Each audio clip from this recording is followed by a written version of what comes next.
Biblical chronology dates the world as being less than 6,000 years old. Science, based on various geological and astrophysical observations, dates the world as being at least 15 billion years old. The gap is tremendous and obviously unbridgeable. Or is it?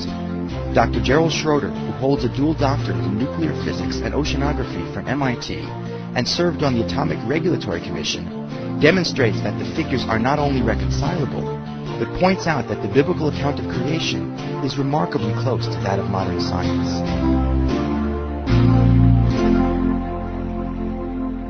So this session deals with the age of the universe. Among the many questions that exist in the idea of science and the Bible possibly being in conflict, one of the baselines is the age of the universe. Is it billions of years, like scientific data, or is it thousands of years, like biblical data? When we add up the generations of the Bible, we come to something less than 6,000 years.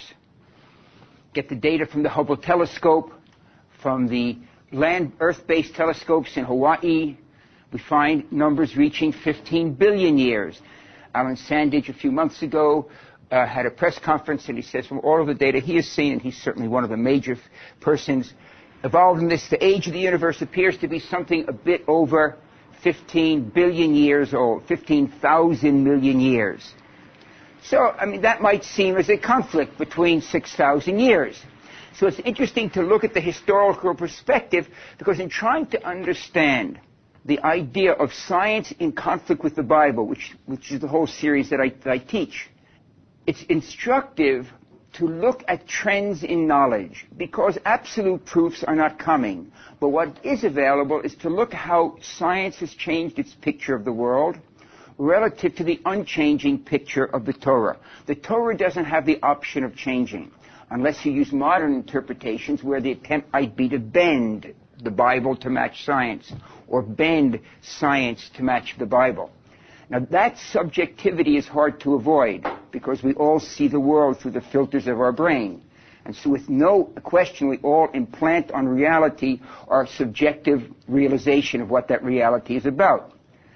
So to try to minimize this, at least, since I can't avoid it, but to minimize it, I restrict myself in all of these discussions, whether it's the age of the universe, whether it's the information on the evolution of life, whether it's on the origin of mankind, the origin of free will, I restrict myself to two sets of information: peer-reviewed scientific literature that is used in universities around the world.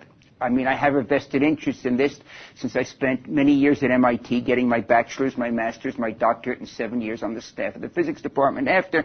So I don't have the option of being flaky as far as physics goes, because I have my reputation to be careful of. On the other hand, from biblical interpretation, if I want to avoid subjectivity, I don't want to use modern peer-reviewed commentary, because modern commentary already knows modern science, and so it's influenced by that always. So the only data I use as far as biblical commentary goes is ancient commentary, and that would be the text of the Bible itself about 3,300 years ago, the translation of the Torah into Aramaic by Onkelos in about the year 100.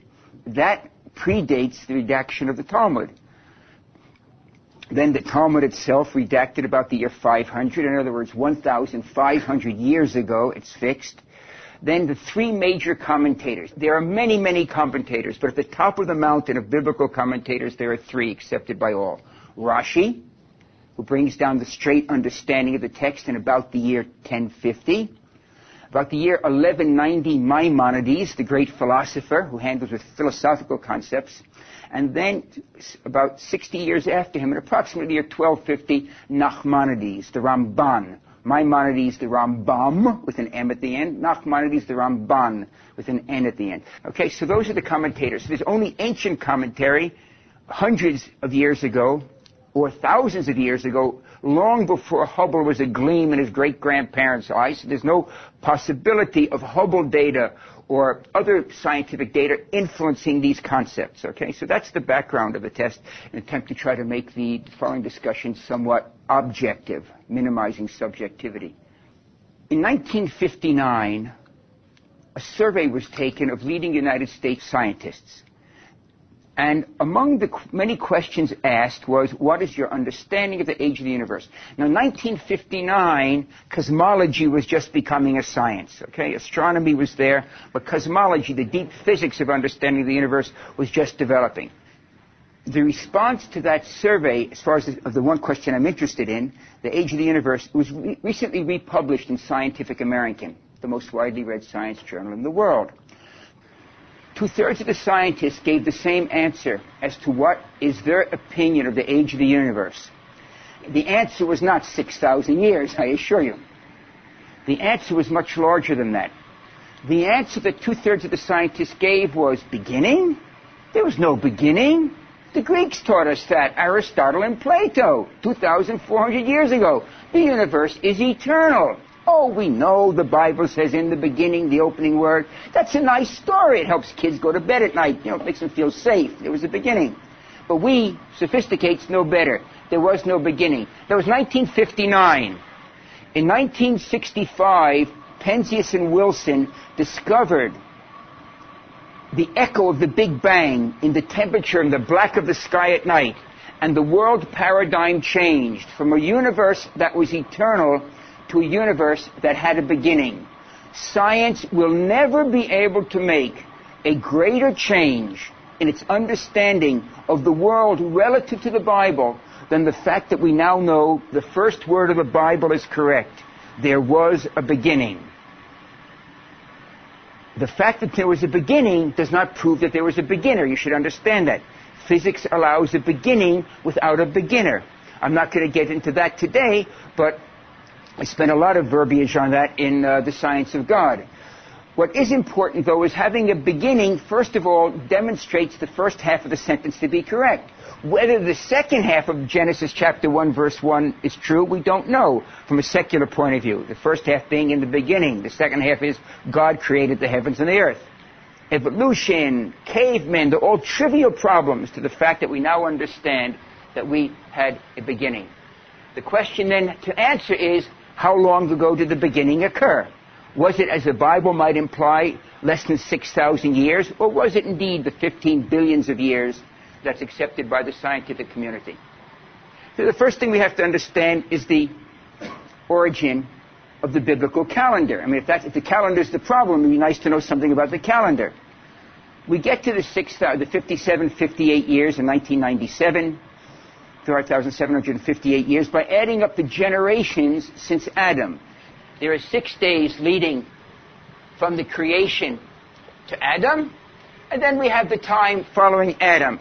Adding up the generations in the Bible, and then adding to that the rulers that follow the end of the biblical text, we come to a number a bit less than 6,000 years. Of course, the question would be, is where we make the 0 point. It's not obvious from the text, okay? On Rosh Hashanah, the new year, Rosh, head, ha, the Shana, year, the head of the year, the new year, in the additional service called the Musaf service, it's the longest service of the year. Now, the tendency is, if you're not into the liturgy, to let your mind wander.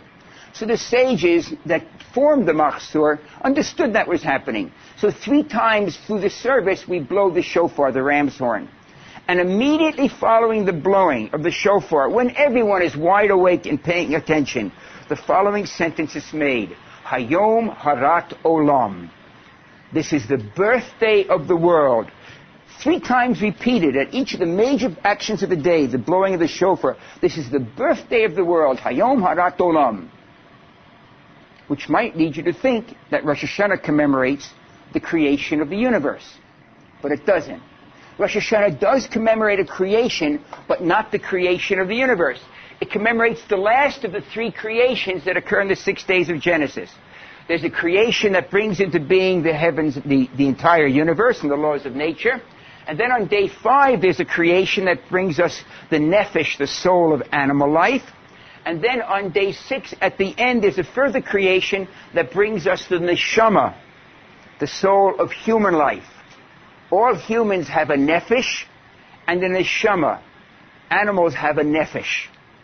And Rosh Hashanah commemorates not the first of the creations of the universe, but the creation of the neshama, the soul of human life. Rosh Hashanah falls right here. which means that we start counting the 5,758